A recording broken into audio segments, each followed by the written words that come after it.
Libro: Ana María, Porfiria y Van Gogh. J. Daniel Albarrán. Título original: Ana María, Porfiria y Van Gogh. Autor: J. Daniel Albarrán. Escrita en Barcelona, Venezuela, en el mes de febrero de 2011. 1. No deja de ser la vida una constante sorpresa y un continuo aprendizaje. Se cree que ya se ha llegado a un punto en que ni la sorpresa ni el hallazgo van a ser una novedad. Se cree que ya se ha vivido todo y que en ciertos momentos ya no hay nada que pueda generar estupor o admiración. Los años parecieran que van endureciendo y, en cierta manera, como si la frialdad ante algunos o casi todos los acontecimientos tuviese que ser la respuesta instintiva. Para muchos esa debería ser la muestra o el signo externo de la madurez que da los años, una especie de impasividad, o porque ya se ha vivido mucho, o porque así se tiene que actuar. Son clichés. Eso, por un parte, y, por la otra, porque se vive recriminándose, ya que a ciertas alturas de la vida se debe exigir ya un patrón de madurez frente a todos los acontecimientos, aparentar que ya se sabe todas de todas. El caso es que la vida da sorpresa, como dice la canción de Rubén Blades. Y, qué bueno que la vida dé sorpresas. 2. Todavía no eran las 9 de la mañana de ese día miércoles de comienzo de mes de febrero. Cada cual estaba en lo que estaba, y los que estaban en donde deberían estar, por la lógica de los acontecimientos históricos personales, sentían que las cosas iban fluyendo con naturalidad. Aunque, sin negar algunos pequeños contratiempos, que también son naturales, porque en eso consiste el transcurrir de una vida. Mientras que los que estaban en donde no deberían estar, como también es lógico, sufrían los reveses de todo acontecer.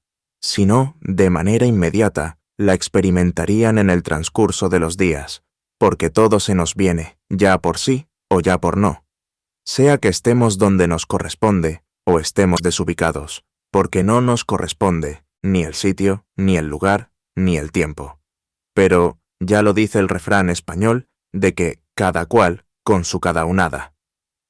Algunos estaban donde estaban, porque les correspondía, no porque lo hubiesen elegido así, sino porque no habían tenido escogencia o alternativa, aunque tampoco se podía negar que, igualmente, podrían no estar, o por rebeldía, o por cansancio, o por cualquiera otra razón.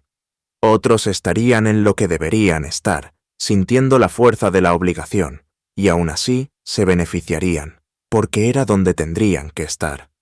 Otros, por el contrario, aún haciéndose rebeldía y tras lucha interna, estarían donde estarían, sin quererlo, pero asumiéndolo con naturalidad, y, aunque pareciese ilógico, con alegría. Este era el último caso. Un pequeño grupo de pacientes se daban cita en la pequeña sala de espera del hospital, aguardando que los llamaran por nombre y apellido para disponerse a lo que iban en esa mañana. Un adolescente de unos 15 años, con la cabeza semirrapada y con un tapaboca azul, hablaba con desenvoltura con su madre, y con una señora de color oscura bastante bien definida. De vez en cuando salía de su pecho un sonido ronco que revelaba que, además de lo que se adivinaba que tendría por lo rapado de su cabeza, comenzaba a tener pequeñas complicaciones con sus pulmones, tal vez como consecuencia de lo mismo que era de suponer que tenía. El hecho de estar en ese piso del hospital y en esa sala a la espera del visto bueno o de alguna otra noticia de su médico tratante, llevaban por lógica de lugar, espacio y tiempo a suponer que tendría problemas hematológicos. No era otro el lugar ni el espacio que llevaran a pensar lo contrario. Alguna complicación con la sangre habría de tener. Todo así lo indicaba. Las conversaciones entre la madre, el muchacho y la señora de color iban llevando a que sería tratado en el piso 7 del hospital. Y ese lugar no era, sino el lugar de los pacientes de hematología. De hecho, el muchacho había sido diagnosticado de leucemia y estaba esperando la orden de hospitalización de su médico.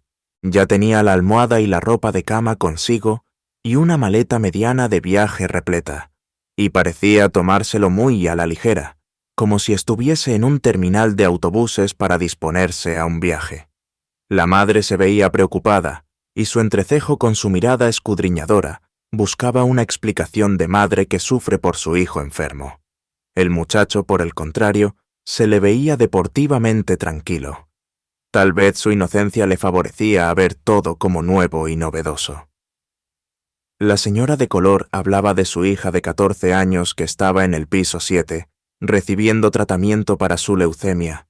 Hablaba de sus otros hijos, pero decía que su hija la necesitaba y que no se movería para nada del hospital. Ese era su lugar. Su hija la necesitaba. Hablaba con una naturalidad pasmosa y con un dominio aterradoramente impresionante. Parecía que era de un vecino o de un tercero que estuviese hablando, y no de su hija. Tal vez sería una coraza. La mamá del muchacho le había extendido una bolsa de papel a la señora de color. Le había traído desayuno. Por la confianza y por el detalle del desayuno, se pensaba que ya estaban diestras en esos menesteres de hospital y que ya estaban al tanto de sus situaciones. La señora de color tomó su desayuno y pellizcó un trozo de empanada, e iba comiendo mientras seguía su conversación. La enfermera de turno estaba atareada en sus labores, y a pesar de que era bastante temprano, se le veía agotada. Estaba poco conversadora, y su saludo había sido elemental. El médico ya había llegado y estaba atendiendo en su pequeño consultorio. Su presencia era buena señal, tanto para los pacientes como para la misma enfermera. Todo podría comenzar su rutina, sobre todo el de comenzar a colocar los respectivos tratamientos de los que habían ido esa mañana a eso, porque les correspondería en tiempo, lugar y espacio. Era lo que era, no era de otra, cada cual en su tiempo y lugar. En ese transcurso de ubicaciones históricas llegaron dos muchachas. Saludaron a la enfermera, de manera muy sonriente, y saludaron a la señora de color. Se quedaron de pie. Iban respondiendo al cuestionario de rutina de todo saludo inicial y de interés recíproco y mutuo, de un saludo fraterno y sentido. Las dos muchachas se reían de todo. A cada respuesta la acompañaban con una sonrisa. Las dos eran flacas. Una de ellas era un poco más pequeña, y su color era un poco pálido. Una de las dos muchachas se quedaría. Iba por su respectivo tratamiento. Había tenido una crisis y llevaba todo lo que iba de la semana en ir y venir al hospital.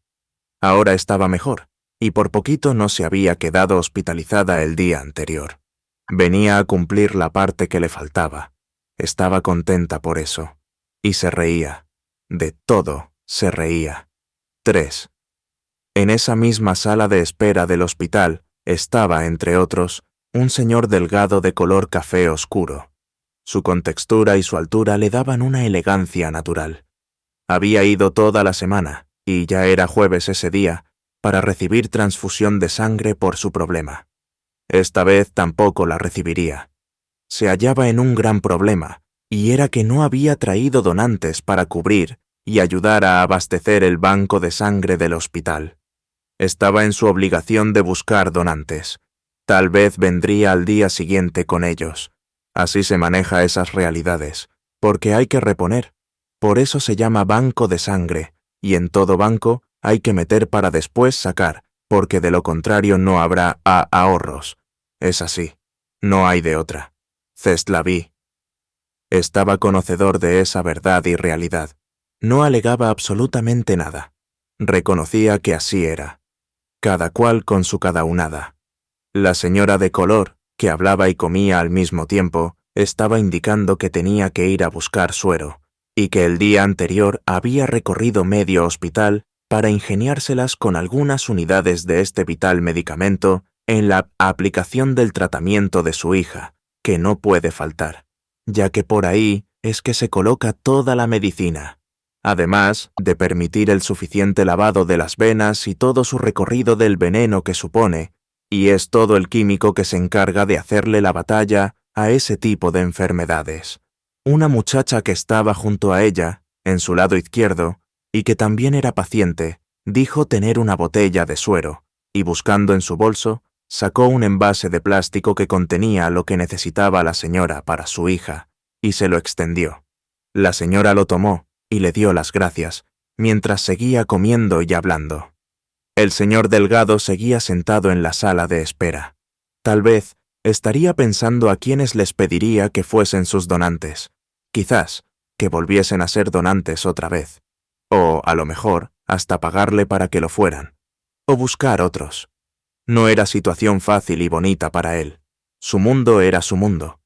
Quizás por eso se había quedado como sembrado en la silla de la sala de espera, porque al regresar a su realidad de afuera, las cosas fuesen como ahora.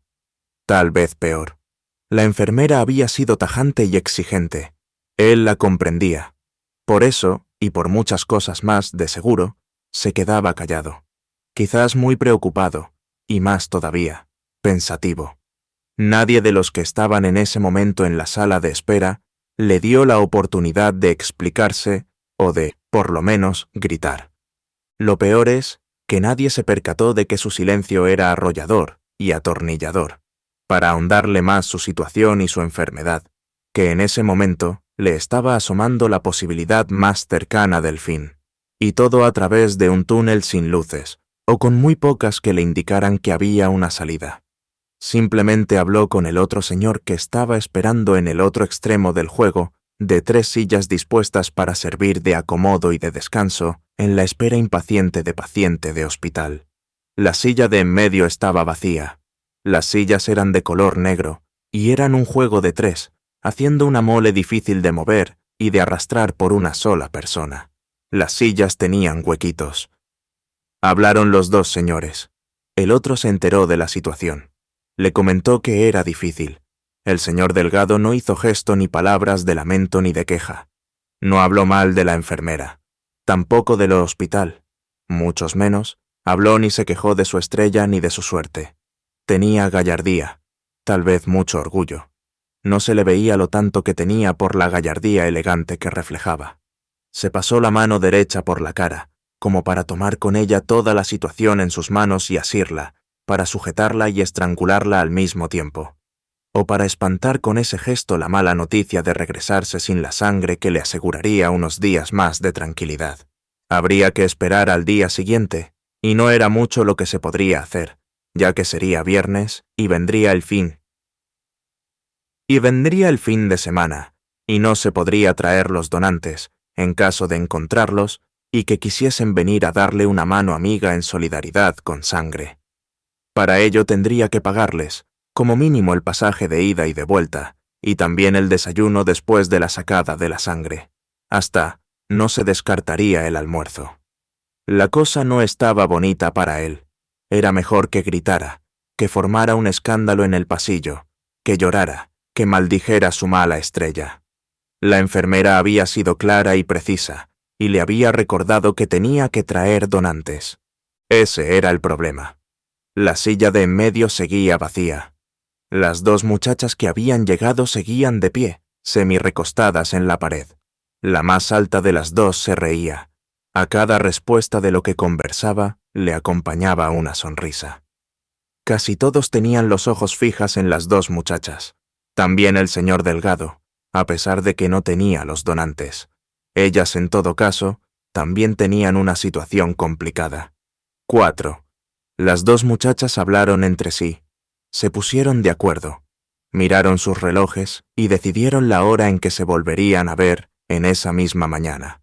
Antes de que una de ellas se fuera, la otra, la que se reía de todo, saludó con la mano moviendo los dedos de manera cariñosa y graciosa al otro señor que estaba en unos de los juegos de 3 sillas, y donde había estado el señor Delgado, que ya se había levantado y se había ido, no sin antes darle un apretón de manos a su interlocutor de turno en la sala de espera, de esa mañana. El apelado e interpelado en el saludo, dudó en un momento de que el saludo de la muchacha reilona fuese con él. Sin embargo, hizo un gesto de aprobación y de correspondencia al saludo que le dirigía, con un gesto y movimiento de cabeza. La muchacha volvió a reír y su sonrisota iluminó toda la sala de espera. Él no la recordaba. Su cara no le era familiar, no la conocía. Era la primera vez que la veía. Pero si ella lo saludaba como lo estaba saludando, habría de ser que se habrían encontrado en alguna otra vez. Él sonrió, pero fue una sonrisa tímida. Ella volvió a repetir el saludo con la mano, jugando con los dedos de manera familiar y un poco infantil, sin omitir otra sonrisa que le dejaba mostrar sus dientes blancos y bien dispuestos, y que le daban una gracia especial. «Yo tengo su catéter», dijo ella, desde la distancia que los separaba del señor a quien saludaba y con quien iniciaba un intercambio. Ella hizo ademán de mostrar en el lado derecho de su costado el catéter, al que hacía referencia, y volvió a acompañar con aquel gesto otra sonrisa, a las muchas que ya había prodigado en la sala, en aquellos escasos minutos de su presencia y permanencia. «Ah, ¿sí?», dijo con torpeza, sin saber en concreto de qué estaba hablando, aunque tenía una remota idea, desde donde estaba sentado, el señor. «Sí, sí», dijo ella, sin faltarle la bonita sonrisa. Entonces, él le señaló la silla que estaba vacía junto a él, para que ella se sentara. Ella no se hizo esperar y se dirigió espontáneamente hacia la silla, para sentarse. «Ella es mi hermana», le dice al señor, mientras que la hermana daba un giro hacia la parte trasera del juego de sillas de 3. Se dieron la mano, y la hermana se despidió de la que se había sentado, y se retiró. La muchacha comenzó a contar la historia del catéter. Él comenzó a entender. Ella era la heredera de su catéter, decía, y lo acompañaba todo con sonrisas. Él la miraba y de vez en cuando preguntaba esto o aquello para ubicarse un poquito en el mundo de su interlocutora, que se veía que estaba muy a gusto, mientras esperaba que la llamaran para la parte del tratamiento de los 2 días anteriores. Él también esperaba por su momento. 5. «¿Y usted qué tiene?», preguntó él cuando consideró que era oportuno hacer la pregunta. «Porfiria», contestó ella sin dejar de sonreír de todo y por todo. Ella comenzó a contar en qué consistía, y comenzó, igualmente, a contar las crisis de Porfiria, de las crisis que ella sufría, y cómo es el tratamiento, como también en dónde producen la medicina, y desde cuándo.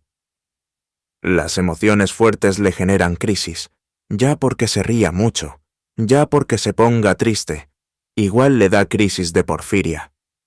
«No se vaya a reír mucho», dijo él, en forma de chiste y de broma, pero un poco asustado, que tuviese que presenciar una de sus crisis. Ella siguió hablando. Él la observaba, mientras esperaban que los llamaran por separado a la sala, donde les colocarían sus respectivos medicamentos. 6. En la sala de adentro estaban dispuestos 4 sillones grandes de color marrón. Cada sillón tenía la facilidad de hacer de poltrona para descansar los pies y estirarse como si fuese una cama. Eso facilitaba el tiempo que se pasaba en esa sala, que por lo general era un promedio de 1, 2 o 3 horas, o algunas veces hasta 4, que duraba la administración intravenosa de los tratamientos. Los que iban a ser transfundidos duraban más poco tiempo. A veces la salita estaba repleta, y algunos esperaban su turno en el pasillo, en una misma mañana.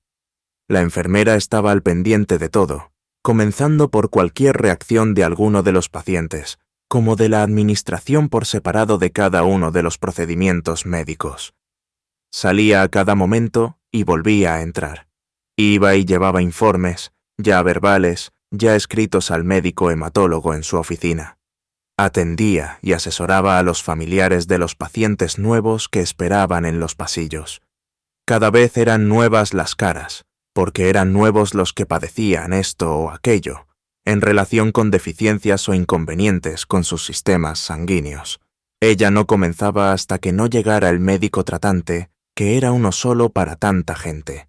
A veces, el médico se veía muy agotado. Esa mañana fue llamado primero el señor con quien conversaba la muchacha, la de la sonrisa y la de la porfiria.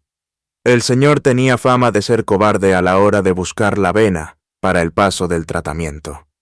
Cuando sentía el pinchazo de la aguja buscando la vena, se retorcía en su asiento. Las enfermeras pasaban trabajo cada vez que tenían que aplicarle la quimio, por esa misma razón.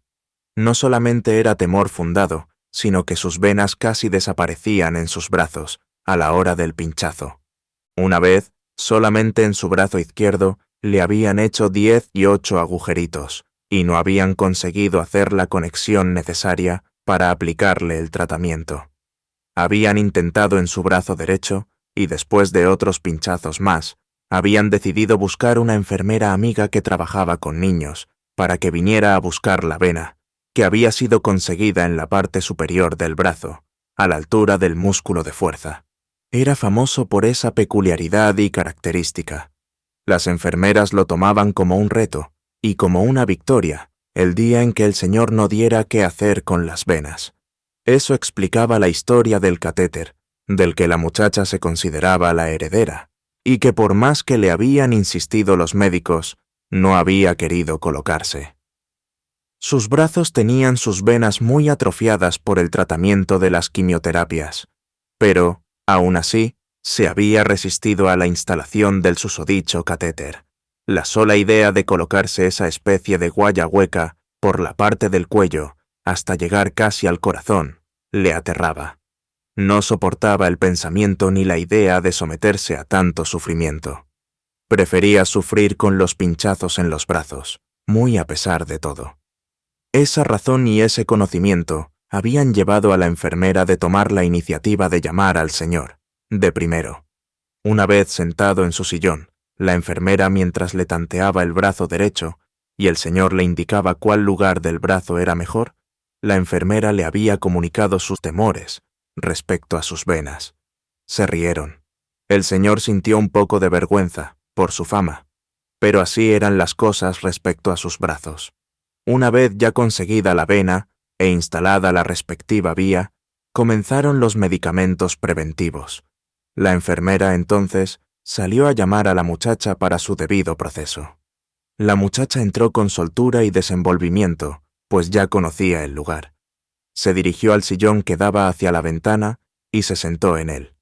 Se acomodó lo mejor que pudo, mientras que la enfermera arrastraba hacia el sillón de la muchacha un soporte preparado para sostener los envases en donde colocaría la medicación. Todo el resto fue fácil para la muchacha, que no necesitaba del tanteo en la detención de la vena apropiada, ya que por el catéter que tenía instalado hacia la clavícula derecha, un poco más abajo, por ahí recibiría la dosis prescrita para ese día. Todo fue conectado, como enganchando una manguera con una tubería predispuesta para ello. Era cuestión de colocar manguera con manguera.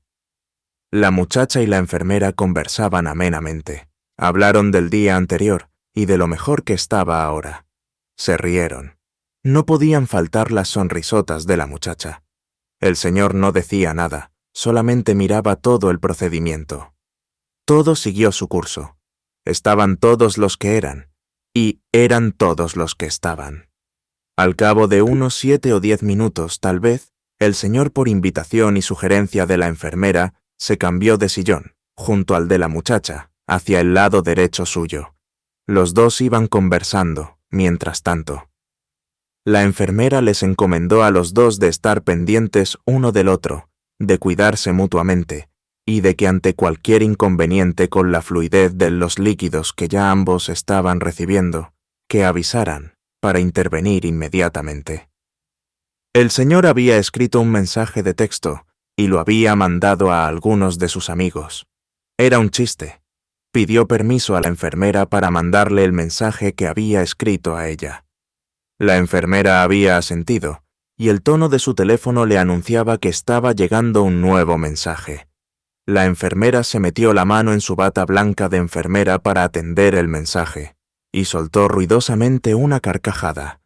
«Mándeselo a ella». A la muchacha que estaba en el sillón, al lado de la ventana, sugirió la enfermera. La muchacha dijo de por favor que sí, que se lo mandara. Entonces, el señor le pidió el número de su celular y mandó el mensaje. La muchacha volvió a reír. Nunca dejaba de sonreír. Pero esta vez su carcajada había sido larga y festiva. El señor y la enfermera se miraron al disfrutar y ver que ella todo lo celebraba. Ella lo contagiaba todo con su bonita simpatía. ¿Ese chiste es creación suya?, preguntó la muchacha en medio de las carcajadas. Pues, contestó el señor. Y todo comenzaba. 7. Cuénteme algo, pidió la muchacha. El señor no quería conversar mucho. El tratamiento preventivo, sobre todo el antialérgico, lo estaba adormeciendo y hacía lucha por no dormirse, pero si de él hubiese dependido le hubiera pedido que lo dejara dormir. No se vale dormir. No se puede dormir, le dijo ella. Tenía ganas de conversar.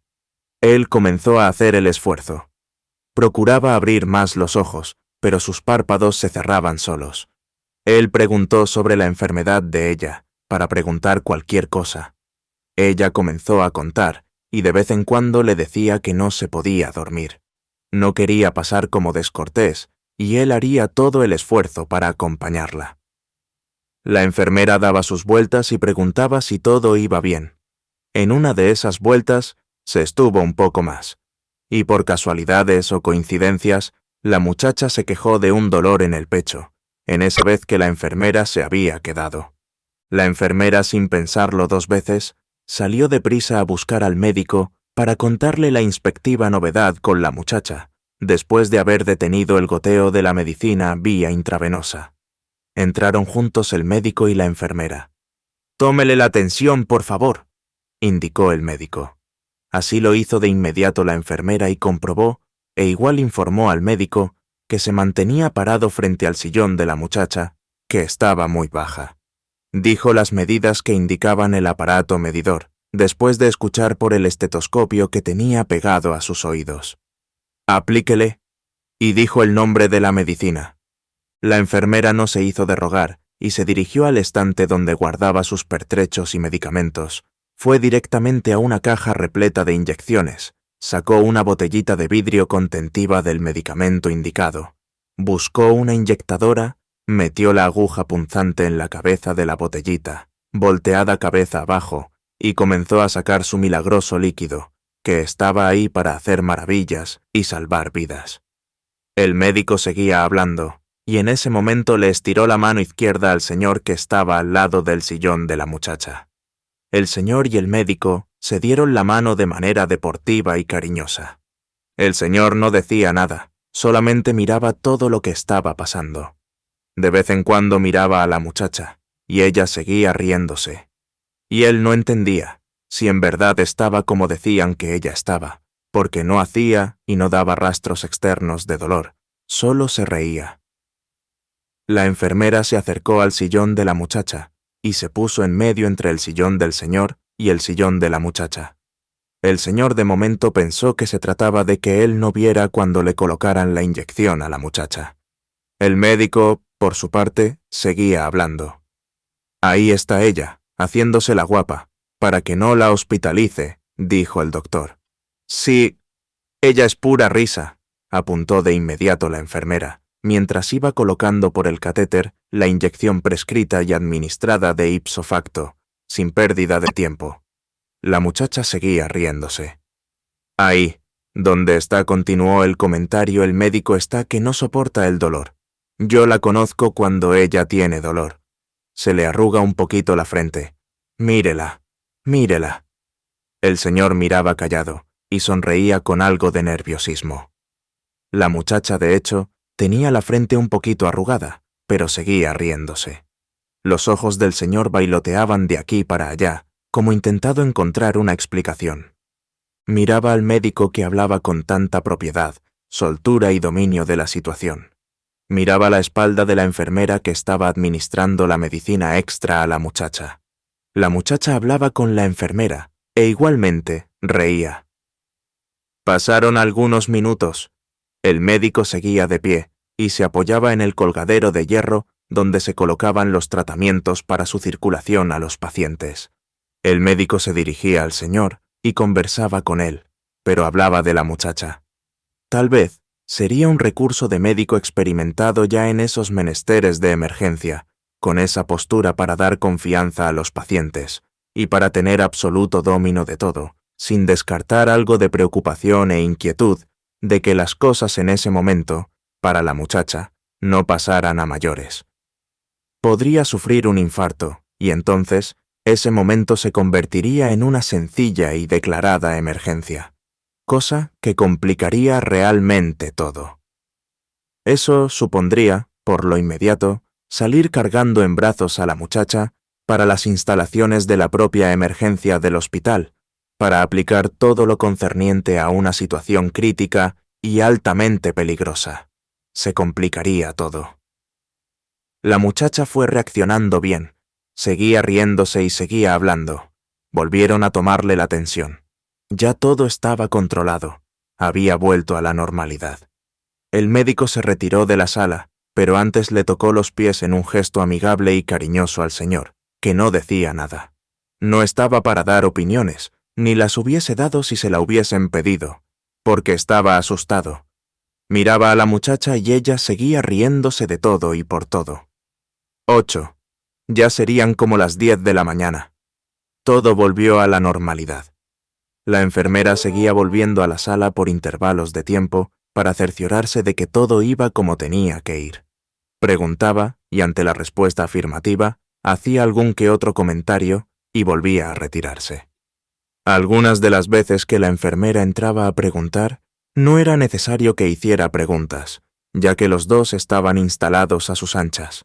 Los dos que estaban recibiendo su tratamiento en esa mañana en esa sala de ese piso del hospital, conversaban y se reían. Mantenían una tertulia agradable por lo que se podía observar. 9. Ella tenía porfiria. También había tenido porfiria Vincent van Gogh, el famoso pintor. 10. En el epistolario que había mantenido Vincent van Gogh con su hermano Theo, se encontraba un gran testimonio del sufrimiento del pintor.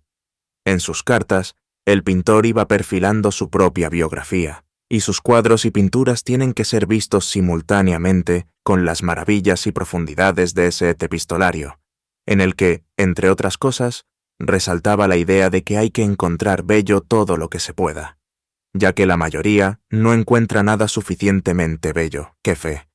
Cartas a Theo, Londres, enero de 1874. Esa mañana el señor y la muchacha estaban entretenidos. Encontraron un tema común. Hablaban de libros y de algunos autores. Él le hablaba en específico de un autor, y le exponía en resumen las ideas del libro del que hablaban. Ella estaba divertidamente entretenida y fascinada por las ideas que iba escuchando. Sus ojos brillaban de un brillo especial, y ahora sus carcajadas eran más bulliciosas y prolongadas. La enfermera lo comprobaba de vez en cuando en algunas de las entradas que hacía a la sala. La enfermera disfrutaba ver a la muchacha y escuchar sus carcajadas. Era evidente que la muchacha la estaba pasando muy bien. La muchacha se había acomodado de costado, hacia su lado derecho del sillón, y había asumido una postura casi acurrucada. Había subido las piernas casi a la altura de su pecho, y había colocado su mano derecha debajo de su cara, como para servir de soporte en la escucha atenta y coloquial de esa mañana. Intervenía e interrumpía con comentarios acertados, acompañados de las interminables carcajadas y sonrisas. Se mezclaban las carcajadas y las sonrisas, y no se sabía precisar cuándo eran unas y cuándo las otras, como para diferenciarlas e identificarlas. En esos momentos, en ella, todo era una misma expresión festiva. Antes de entrar y de estar en esas alturas del momento, ella había hablado de otro paciente, con quien se había generado un feeling especial. Este paciente había muerto, y ella lo recordaba con mucha nostalgia. A ella se le habían humedecido los ojos al hablar de su compañero de currículum hospitalario. Había existido un amor no manifestado, pero sí reconocido en su pecho de mujer joven y sedienta de complementariedad existencial, en la que su situación no fuese un impedimento para sentir que sentía y existía. Ese joven le había hecho sentir el sonrojo en la cara ante la fascinación enigmática y hechizante de su presencia masculina, y le hacía sentir que ella miraba con timidez, pero con algo de gracia femenina, al saberse descubierta en su mirada que necesitaba ser desenmascarada para aflorar sentimientos y sensaciones mayores de las que ya estaba sintiendo cada vez que lo veía o pensaba en él. Mientras ella iba contando del muchacho, un suspiro entrecortado le tenía la respiración agitada. Sus ojos brillaban de manera especial. El señor, por su parte, miraba con ternura aquella mirada enamorada y sentía una especie de alegría recóndita por ella, que había experimentado las dulzuras de un amor, tal vez correspondido. Ella había hablado del muchacho y recordaba que él también se ponía nervioso cuando se veían. Ella reconocía una especial atracción por él. Quizás no tuvieron tiempo de manifestarse sus emociones y de vivirlas. Los suspiros y la manera de hablar de la muchacha indicaban que no se habían dado la oportunidad de aflorar sus sensaciones y verdades. Había una especie de lamento por eso no vivido a su debido tiempo, cuando se habían dado los lugares y los momentos para trascender sus tiempos y volar con la rapidez del viento y suspenderse en la eternidad de los sentimientos acoplados, tomados en un sinfín de sincronía existencial, para permitirse el derecho y el deber de encontrar la felicidad en sus oportunos y justos aconteceres de dos vidas engranadas en una misma rueda de molino, girando en torno a un mismo objetivo y sentido, para encontrar razón al girar y girar del mismo recorrido, tal vez rutinario, pero extasiante del momento especial, descubierto e iluminado por la luz de los corazones que se entienden con el lenguaje de las vibraciones del sentimiento, para lo que necesita la temporalidad y la materialidad de los cuerpos. Ella se había enamorado. Sus recuerdos y sus detalles referidos del muchacho llevaban a presagiar que así había sido. Quedaba la tristeza de no haberlo comunicado, y con algo de certeza intuitiva en la piel de mujer que percibe esas vibraciones con sensores ultrasensibles, no medibles ni cuantificables por otros medios, que los mismos que el cerebro y la naturaleza ha prodigado de manera tan exquisita y peculiar, que llevaran a pensar que cuán sabio había sido el artífice en la creación y en su constante evolución en el tiempo, que había colocado todo como lo ha hecho, sin dejar nada al azar o a la casualidad, pero que en su caso había quedado represado como en caudal, a punto de rebasar por sus límites y dar soltura a lo que contenía. Sentía una especie de pequeña frustración. El muchacho se le había ido, y tal vez eso le hacía sufrir, porque se había ido y no lo habían hablado. Se sentía en deuda, y pensaba en lo profundo de su sentimiento de mujer enamorada que había desaprovechado el tiempo, por escrúpulos absurdos, o por temor a abrir su corazón. Aún así, no hubiese sido posible consumar su amor en lo físico. Pero estaba sintiendo la necesidad de haberlo dicho, y también de haberlo escuchado, y ya eso hubiese sido suficiente, aunque no bastante. Hablaba del muchacho con ternura. La vida está constituida de los pequeños y constantes trazos que de ella vamos dejando en el camino en el historial personal e individual. Los pasos de ayer marcan y definen los del hoy, para, igualmente, preconfigurar los del mañana en una eterna cadena que no se rompe. El mañana lleva la semilla ya germinada y madurada en el hoy, en continuidad. Lo vivido ha de ser vivido sin reproches, sin malgastar las fuerzas de la vida que nos impela a vivir cada momento a pleno pulmón, para vivir el siguiente instante en la misma intensidad. La vida no da segunda oportunidades, sino la oportunidad inmediata de la inmediatez de lo presente, sin proyecciones ni hacia atrás ni hacia adelante. O es o no es.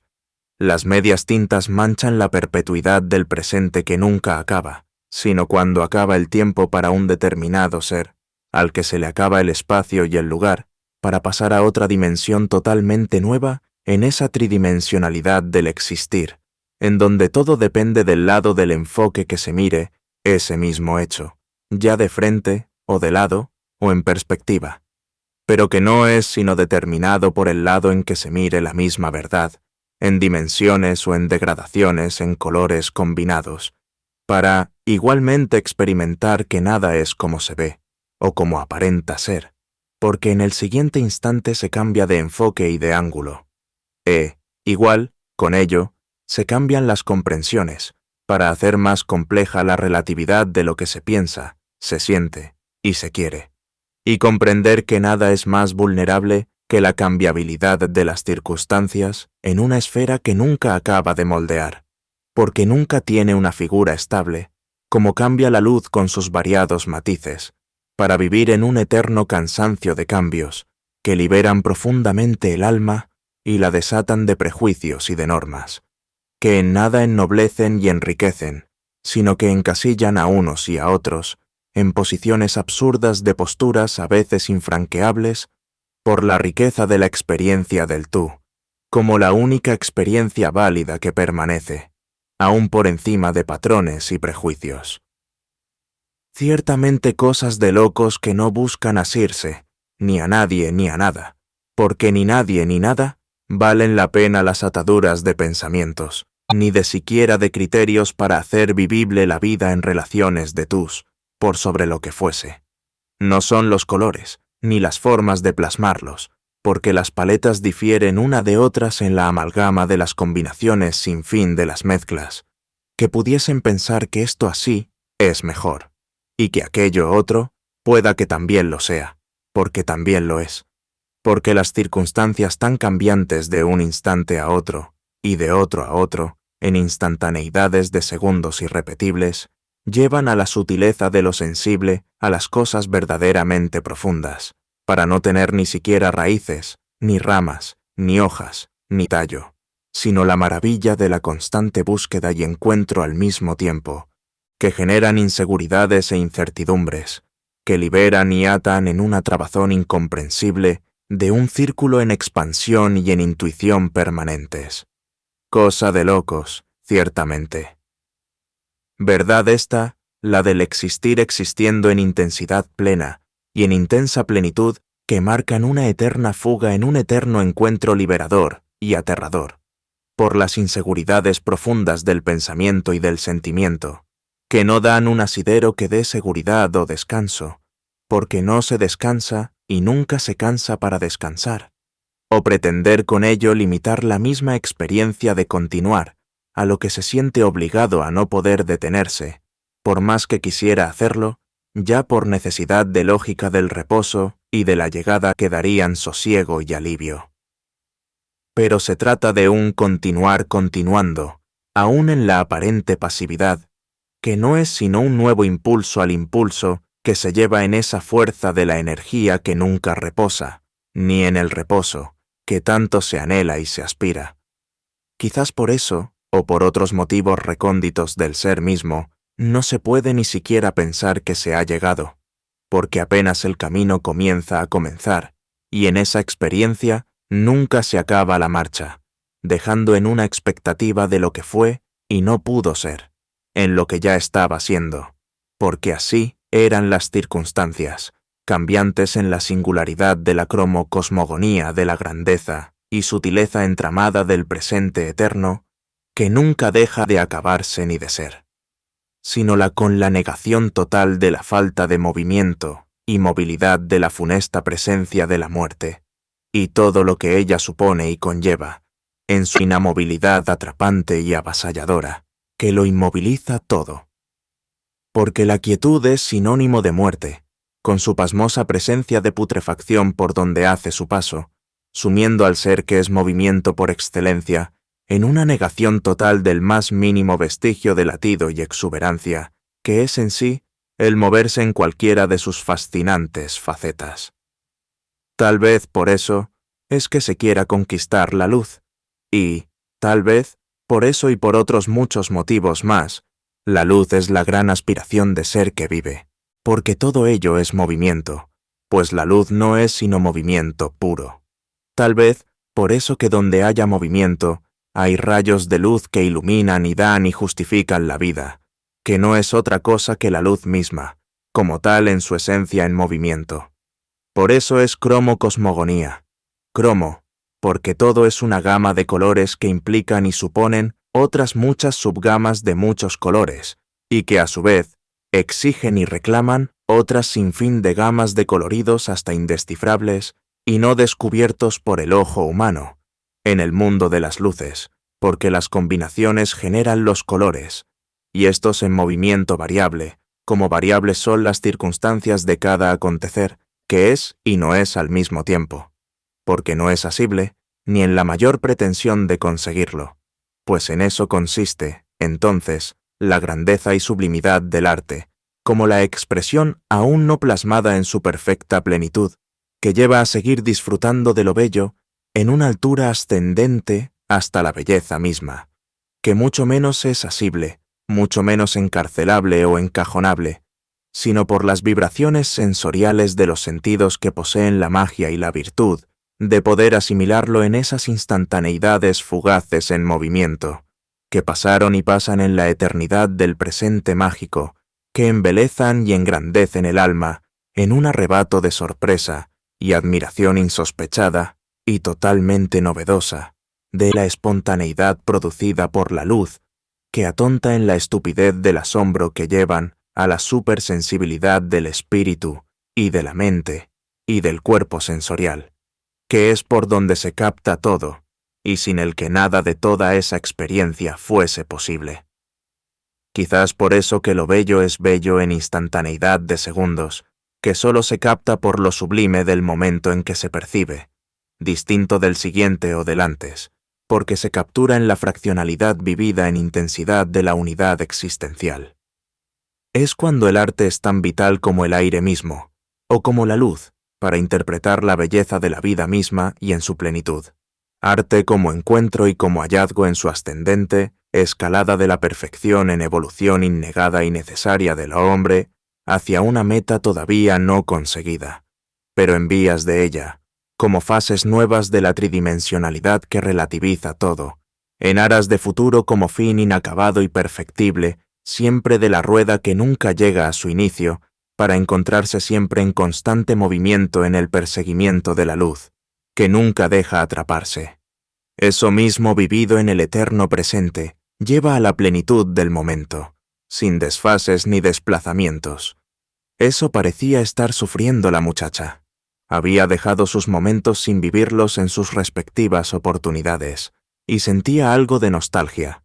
Eran trozos de tiempos y espacios de lugares concretos en una temporalidad vivida que hubiese querido rescatar. Pero eran trozos de tiempos que no se podían recomponer. Tal vez, por eso, se le humedecían los ojos, por lo que fue y no fue, pero que había sido como habían sido sus circunstancias, distintas de las de ahora y del momento siguiente, ya que la vida y su transcurrir es una eterna sucesión de circunstancias, mas no una circunstancia eterna, porque sería un eterno ahogo del que no se saldría nunca, sino una tras otra y en constante cambio, tanto de colores como de matices y ángulos de esa maravillosa y sorprendente tridimensionalidad, de momentos sin fin, pasados y vividos en fraccionalidades de tiempos conectados y en cadena. 11. La enfermera se desenvolvía a la perfección en sus menesteres y actividades de su oficio. Era el centro en esa sala, tanto para los pacientes como para el mismo médico. Todo dependía de ella. Cuando ante cualquier eventualidad adversa el ambiente se ponía turbio, ya por el estrés de algún paciente o su familiar, o por la desconsideración de la angustia de la espera de los que se impacientaban en la sala por una buena noticia, ella era la catalizadora y la persona ideal para llevar todo a la tranquilidad. Tal vez por eso se le había desarrollado una especie de faceta de diplomática. Sabía conversar con todos, a unos escuchaba y a otros colocaba en sus respectivos lugares y puestos, cuando alguien se olvidaba de su lugar y espacio de su tiempo histórico y circunstancial, cambiante de un momento a otro, en levísimos parpadeos de instantaneidades, tan fugaces y volátiles como un tiempo de otro. La enfermera, sin embargo, también era víctima y presa de sus propias circunstancias. Nadie se escapa de la rueda del tiempo y del espacio histórico de los que le toca vivir en su existir existiendo. Ella no era la excepción, no podía serlo. De lo contrario, las consecuencias serían terriblemente peores y devastadoras en su propia contra. y los resultados podrían ser desastrosos, como lo son, para el que se enajena y se escapa de sus propios momentos, en aras de un ideal o de cualquier otro principio añadido, aun en el supuesto bienestar personal, del que inclusive ha de ser sacrificado en una sana relación con el entorno concreto, y que no deja de ser que pura concreción histórica, en trabazón con un espacio y tiempo determinados. Lo contrario sería inevitablemente la locura. En sus tiempos de menos años, la enfermera se había unido en una relación con su actual y única pareja. Hacía ya casi de 15 años. A medida que iba pasando el tiempo, en lugares y circunstancias cambiantes, como son los engranajes de una vida, habían tenido un hijo. Su pareja nunca había trabajado para proveer, como propio del macho en todas sus especies, y más en el hombre en toda su historia desde la prehistoria, y los roles se habían invertido por la conveniencia del amor de juventud, en donde sobran las fuerzas y las energías, aún para ir contra todo prototipo de esquemas sociales y familiares, a los que se reta, se enfrenta y se les contradice. Ella se había llevado a su consorte a vivir en casa de su familia, y en la casa de su propia madre apenas compartían una habitación. En los primeros años aquella situación no era pesada, ni en lo más mínimo, porque se trataba de retar todo esquema, todo en aras de un verdadero amor, por el que se es capaz de rivalizar con el mundo entero. Ella trabajaba y estudiaba. Él vivía del sueldo de su compañera. Para ella no era necesario que él trabajara. De su amor vivirían, y ella afrontaba todas las vicisitudes y penurias que tal amor exigían y representaba. No era eso ningún problema. Se reían del mundo y gozaban de su amor. Las circunstancias son cambiantes, unas de otra, en instantaneidades de segundos en cadena irrepetible, y nunca son las mismas circunstancias, a pesar de ser los mismos sujetos y la misma historia, porque son nuevos los lugares y los tiempos y las fracciones de la eternidad del tiempo cambiante, en su eterna rueda del molino de la historia. Habían pasado los años, se habían acumulado circunstancias con otras circunstancias y hacían una circunstancia mayor, y ahora tenían a la enfermera en una situación muy particular de tensión y casi desesperación. Lo que había sido un desafío, como ya todo cambia, el momento era que ese desafío se había convertido en una nueva etapa. Ahora, su amor, su cuerpo y su seguridad de madre y de esposa le reclamaban su propio nido y su propio territorio, como sucede en todo género, o un animal, y por sobre todo éste. El compañero no había desempeñado su rol de proveedor, y eso le estaba pesando mucho a ella. Vivían todavía de su sueldo, y las circunstancias eran otras. Ahora el hijo tenía casi 15 años, y sus exigencias eran distintas. Ella misma ya tenía 20 años más, y dependían de su madre bajo su mismo techo. Aún sus actividades sexuales eran distintas con su pareja. Ahora era como una obligación, y no tenía el mismo encanto. El tener que mantener a su compañero la iban enfriando sexualmente, y su apetito físico por las caricias de su compañero le estaban resultando un martirio y un sacrificio de mucho costo, porque ya no la encendían como encendían sus manos y su olor, en tiempos y momentos distintos ya vividos, por la sencilla razón de que se trataba de otros momentos y de otras dimensiones, nuevas y viejas, al mismo tiempo, en acumulación constante de la cadena del tiempo, en sucesión sin fin. Ella estaba necesitada de sentirse protegida, de sentirse apoyada, de sentirse arropada. Su instinto de mujer le reclamaba eso a esas alturas de su vida. Era la misma mujer, pero en evolución de tiempos y espacios de su propio tiempo concreto, con nuevas necesidades psicológicas, hormonales, sociales y físicas. Era la misma, en eterno cambiamiento de sucesiones de tiempos nuevos, provocados y exigidos por los cambios de circunstancias que nunca son las mismas, a pesar de ser el mismo sujeto. Habían adquirido un carrito, y lo estaban pagando todavía. La idea era que su compañero trabajara de taxista, y con lo que fuese produciendo, además de cubrir las necesidades elementales del hogar, pudiese cubrir las mensualidades de la deuda de la adquisición. Y todo ello en miras de ir poco a poco poniendo las bases sólidas de su independencia, al buscar y pretender con toda lógica natural de sus tiempos y espacios, su propio hogar. Las cosas no habían resultado como se habían planificado. El carro no daba ni para pagarse a sí mismo.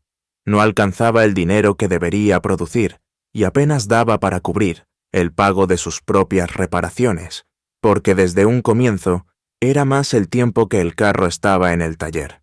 Por esto o aquello que no funcionaba. El dinero era para pagar la mecánica. Y esta parte del sueldo de ella era para cubrir lo que no abastecía por sí mismo lo que debería estar produciendo, que aunque los produjera su compañero, no lo reportaba, ni lo juntaba para la casa, sino que todo era, según él, solamente pérdida. Y así todas las semanas, y siempre. Las cosas seguían acumuladas. Ahora, sin casa, como antes y como desde un comienzo. Con un hijo que crecía y exigía acompañamiento en todos los sentidos. Y con una deuda nueva que no le daba descanso, porque el banco igual cobraba, y si se retrasaba le sumaba los intereses que no perdonan espacio, ni tiempo, ni lugar.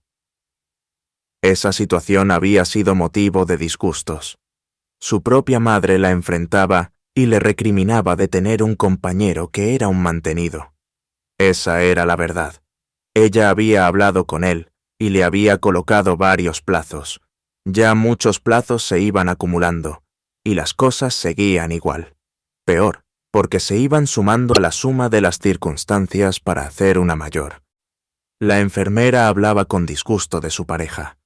Había hacia él un cierto fastidio acumulado y una insatisfacción creciente. Ella se encontraba un tanto asfixiada. A veces no quería regresar a la casa, prefería quedarse hasta tarde en el horario de su trabajo. Tal vez eso era lo que se dibujaba en el rostro del cansancio de esa mañana, desde muy temprano, a pesar de ser tan temprano para reflejar cansancios. Pero habría que ahondar en la noche anterior y en su acumulación de tiempos y espacios, que la tenían en la circunstancia de ahora, distinta en fracciones de tiempos diferentes de todas las anteriores y posteriores desde ese momento, en la acumulación de su historia personal. Se mantenía el ultimátum dado a su pareja, sin embargo, pero se sumaba a los muchos ya dados y se repetiría la historia, tal vez. Quizás él tendría otra pareja. Cabía en las posibilidades 12. Había sonado uno de los celulares anunciado una llamada entrante. ¡Aló! Se oyó en tono grueso en la atención de la llamada. Atendía el teléfono el señor. En ese momento, la enfermera y la muchacha estaban hablando del peinado y de la asistencia semanal a la peluquería, por parte de la enfermera. En cierta manera, ella se estaba justificando, y se llevaba las dos manos a la parte de la nuca, para acompañar con ese gesto un poco reacio, indicando que tenía el cabello sucio, y que no había tenido tiempo para lavárselo. Tal vez, eso mismo estaría indicando que estaba entrando en un estado de dejadez y de descuido, que se recriminaba en el gesto de las manos en el cabello, y del que no quería tener conciencia de lo que estaba pasando. Las dos mujeres conversaban a sus anchas del pelo y de sus cuidados, hablaban de cómo plancharlo y de la marca de una máquina especial que hacía más fácil y rápido ese trabajo de rutina. Era la muchacha quien llevaba la batuta en esa conversación. El señor no hacía más que mirarlas en su tertulia, antes de que sonara el teléfono. «Tengo que ir todos los sábados a que me jalen el cabello», apuntó en su oportunidad la enfermera. «Esa es otra cosa», volvió a acuñar su queja la enfermera, que tiene que sufrir uno como mujer, para estar bonita, y la quieran. «No, manita», a la vez que acompañaba ese comentario con una carcajada entre burlona y algo de resignación. Parecería que fuese una protesta y una rebeldía camuflada de aceptación de su realidad femenina. Tal vez sería una protesta. El señor atendió la llamada. Después de hablar menos de 10 o 15 segundos en sus respuestas afirmativas y confirmativas a su interlocutor, cerró su celular y lo volvió al bolsillo derecho de su pantalón. Eso es otra cosa, la enfermera se adelantó a cualquier otra intervención. Una tiene que mantenerlos y tenerles la comida a la hora, y la ropa limpiecita. Ellos no hacen nada. Son los reyes. Una es una sirvienta y esclava. Tengo que llegar a hacerles el almuerzo. Ellos no. Ellos llegan y tienen todo servidito.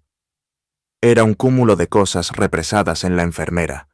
Tal vez estaría respirando por la herida, o quizás cada cosa le ahondaba más la herida y se la hacía mayor en su cúmulo de circunstancias. Entonces empezó a contar su situación. La muchacha la miraba, también el señor. De vez en cuando la muchacha y el señor se miraban y reían ante alguna ocurrencia oportuna de la enfermera, que relataba su situación sin tragedia y sí con mucho de humor y espontaneidad. No podía faltar mucha jocosidad en su relato. ¿Y cómo va a tener sexo, uno así?, preguntó la enfermera en su historia, sin buscar que nadie le respondiera, sino como justificando en voz alta su escasez de apetito marital. Había en sus gestos un dejo de molestia consigo misma, pero su manera de contar su historia era fascinante y divertida, y ella misma lo disfrutaba con sus propias maneras femeninas de moverse en el transcurso de su desahogo fluido y natural. Todo parecía indicar que era más bien divertida su situación. Tal vez no lo sería. 13. En un extracto de la carta de Vincent van Gogh a su hermano Theo, del 3 de abril de 1878, el pintor volvía sobre un tema conversado epistolariamente con su hermano y le decía que había quedado inquieto en las palabras «somos lo que éramos ayer», pero para seguir fiel a esa palabra no se puede retroceder, y cuando se ha empezado a considerar las cosas con una mirada libre y confiada, no se puede volver atrás ni claudicar. Tefeir. Cartas a Theo, Ámsterdam, 3 de abril de 1878. Lo andado, en todo caso queda como andado. Ya no se volverá sobre los pasos de ayer, sino en actitud de nostalgia, que en todo caso, igualmente, es una añoranza enfermiza, o manipuladora en algunos de los casos, para ser doblemente quejumbrosa y lamentable. Lo vivido es lo que cuenta, lo vivido a pulmón pleno y a conciencia. De lo contrario, se van dejando trazos de presente en un pasado que se acumula y que entorpecen el momento que viene, que es lo que cuenta, en la plenitud de una conciencia actualizada y actualizante de cada momento que exige existir existiendo.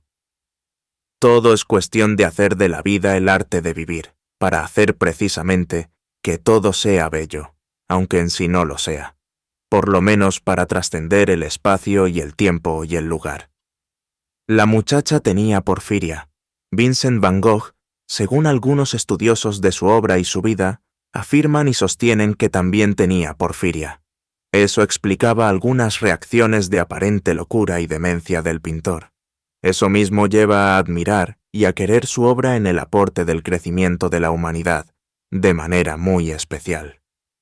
Se trata de sumirse en la plenitud del tiempo temporal, vivido por ese genio que vislumbra con su obra en la profundidad de un espacio y lugar, vivido con realismo demencial, que buscaba en sus entrañas la fiereza de su incomprensión de tiempos en destiempos, para comprender su expresión inexplicada e incompleta, sino en la siguiente obra y en la siguiente, en su cadena de sufrimiento que roería su naturaleza con la pudedumbre de lo inacabado y sin finitud, de un eterno sufrimiento, expresado y tipificado en la común denominación de la locura. No sería locura, tal vez sería porfiria.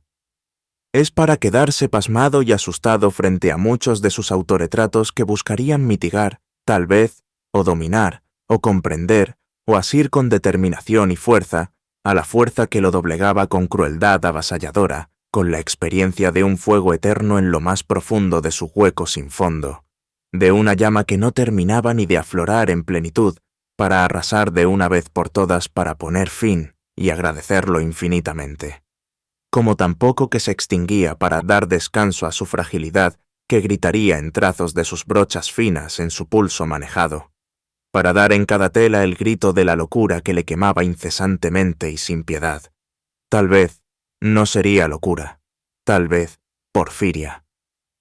Eso llevaría a comprender con espanto, con asombro y con admiración su obra, en especial en sus autorretratos la constante manifestación de plasmar sus demencias provocadas por el fuego extraño y de vísceras abultadas, para gritar y volver a gritar y no conseguir su propio eco, ni el sonido de su propio gorgoreo atragantado, que le impediría autoescucharse y encontrarse ya expresado para por fin, de tan extraño fuego, un día poder descansar, porque ya lo habría atosigado y asfixiado al tenerlo en su mano.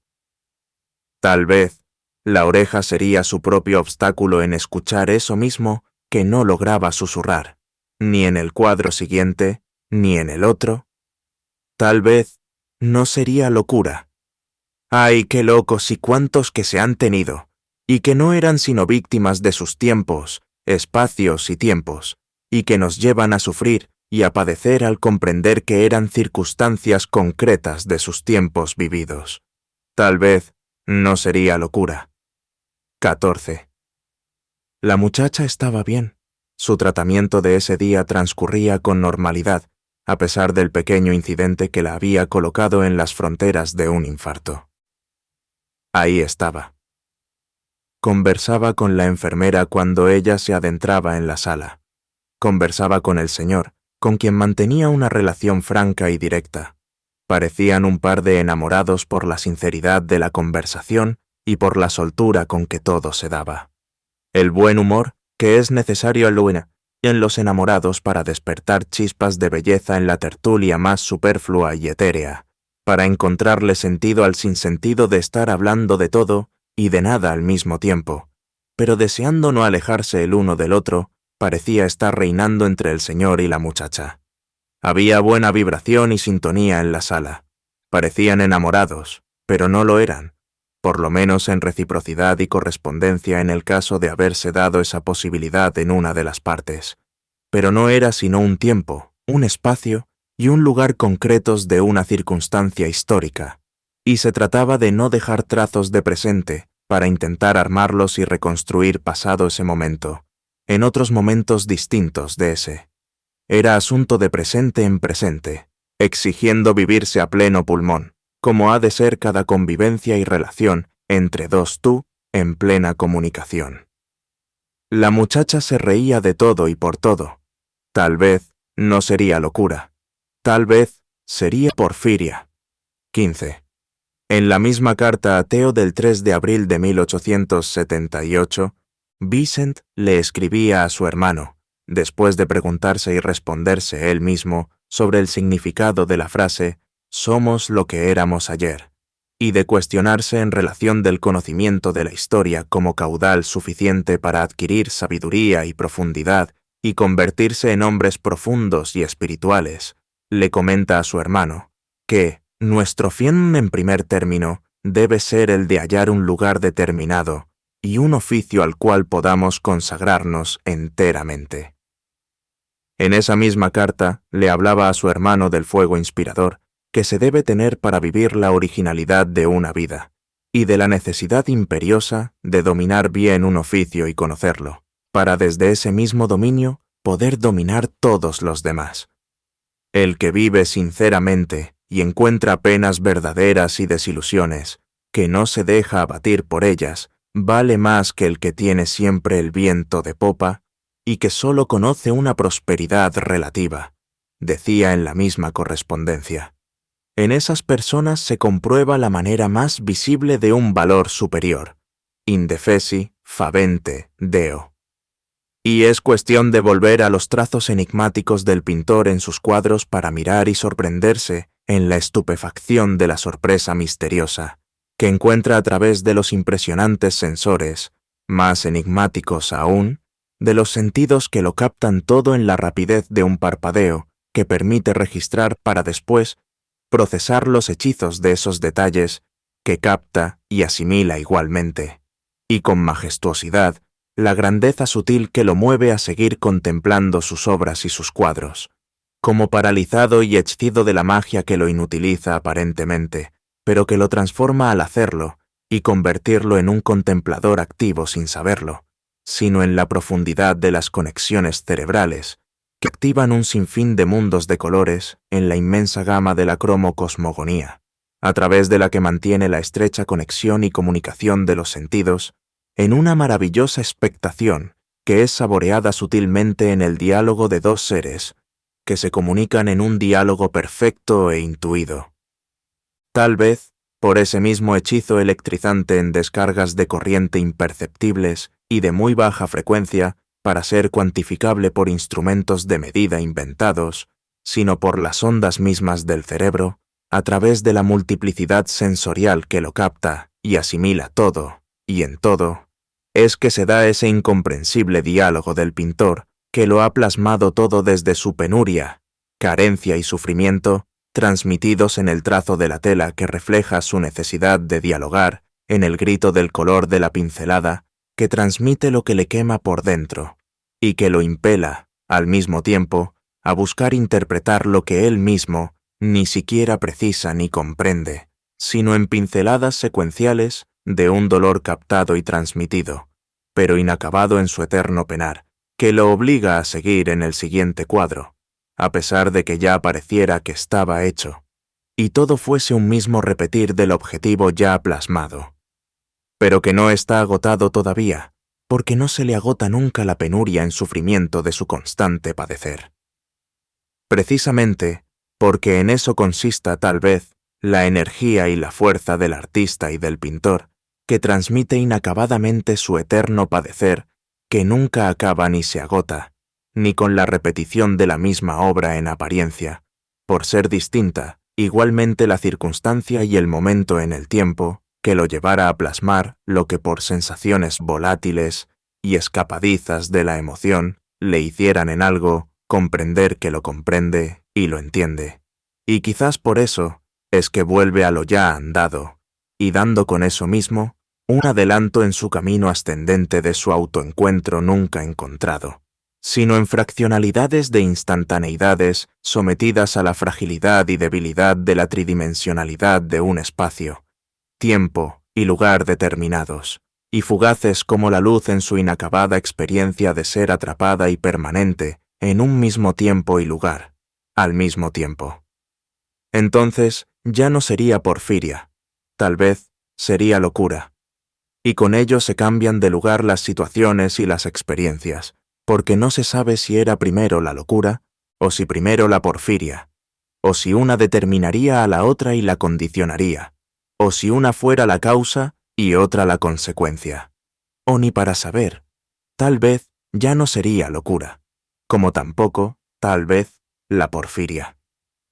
El que vive sinceramente y encuentra penas verdaderas y desilusiones, que no se deja abatir por ellas, vale más que el que tiene siempre el viento de popa y que sólo conoce una prosperidad relativa.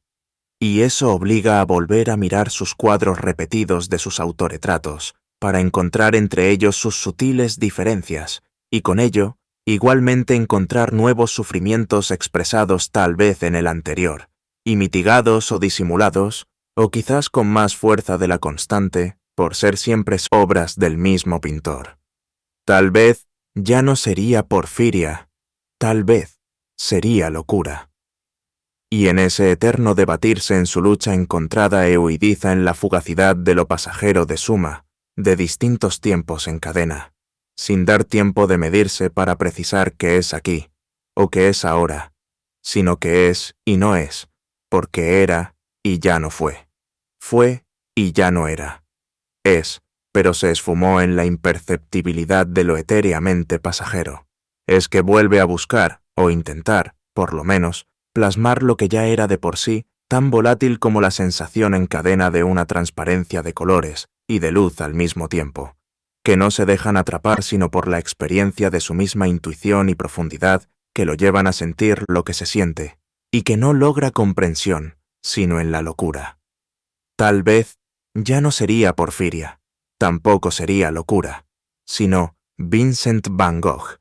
Tal vez Y todo eso serían una circunstancia de un tiempo histórico concreto, en un espacio y lugar determinados, en búsqueda de su propia identidad para ubicarse en el exigirse existir existiendo, en donde el lienzo y los colores con sus trazos tecnificados y dominados con la pericia de su arte, sin descartar en nada sus tumultuosos encuentros todos cargados de un sinfín de emociones, opuestos y contrapuestos unos de otros, pero experimentados en la profundidad de arrebatos sensoriales, le llevarían a superarse y con ello trascender sus propias sensaciones momentáneas, desgarradoramente dolorosas por el cansancio de circunstancias acumuladas en su situación de locura y de porfiria, sin saber cuándo era una y cuándo la otra, y cuándo las dos al mismo tiempo, o si era una primero y otra después, y en qué precisos momentos una cedía el puesto a la siguiente, o por el contrario, se amorochaban para manifestarse igualmente de manera tumultuosa. Entonces sería locura, y no porfiria. O, tal vez, sería desesperación en su angustia desesperante, y sin descanso en un eterno retorno cada vez más convulsionante, en la fragilidad de una temporalidad física de espacio y lugar determinados, aflorados en una, igualmente, debilidad siempre en mayor intensidad como creciente, serían sus ataques. Tal vez, entonces, sería porfiria, o, tal vez, sería locura. Y todo ello para amalgamar en una misma realidad la triste y comprimida figura del artista en su eterno padecimiento, que buscaría, tal vez, una y otra vez más, asir por el cuello si fuera posible hacerlo, el monstruo de su realidad que lo sumergía sin remedio a la desesperante experiencia de no tener descanso ni alivio en su incomprensible situación y realidad. Tal vez. Quizás por eso es que en su cromo cosmogonía a la luz tenía que acudir para plasmar en colores lo que en variados matices se le presentaban en su nefasta y mortal vivencia. Para en eso mismo trascender su espacio y tiempo, y con eso mismo ayudar en el grito no escuchado, a pesar de andar siempre gritando en los colores que no serían sino su misma búsqueda de salud, y su salud en tan tormentosas situaciones que dan espanto, miedo y susto, solo él imaginase cómo habrían de ser, precisamente por la inexplicable conexión entre lo que sería su locura, pero que también sería al mismo tiempo porfiria, sin saber si eran una misma realidad en su temporaria fragilidad. Eso mismo lleva a maravillarse de lo grande de su experiencia, ya plasmada en sus óleos y pinturas, con sus característicos rasgos de locura y demencia. Más todavía, al ser el gran intérprete de su dolor y situación, y al dar la máxima definición que se pueda tener de sabio alguno sobre lo que es el arte, cuando en sus afanes de captar y capturar al mal que lo devoraba fatídicamente y sin piedad, para poder dominarlo y no lograrlo, porque no era asible en la situación incomprensible de su realidad, por lo complicado de la trabazón de sus dos circunstancias de porfiria, por una parte, y de locura, por otra, que se juntaban y agrandaban el mal en una desesperación sin terminal ni puerto de llegada, sino con la muerte. Y esta de cualquier manera por ser tan espantosa la realidad en su mortal y decadente fragilidad, también física y por sobre todo mental. Quizás por eso es que cuando Vincent van Gogh define lo que es el arte dice que es el grito que le da la naturaleza para que la interprete. Y no era otra su tarea. Tal vez locura, o tal vez porfiria.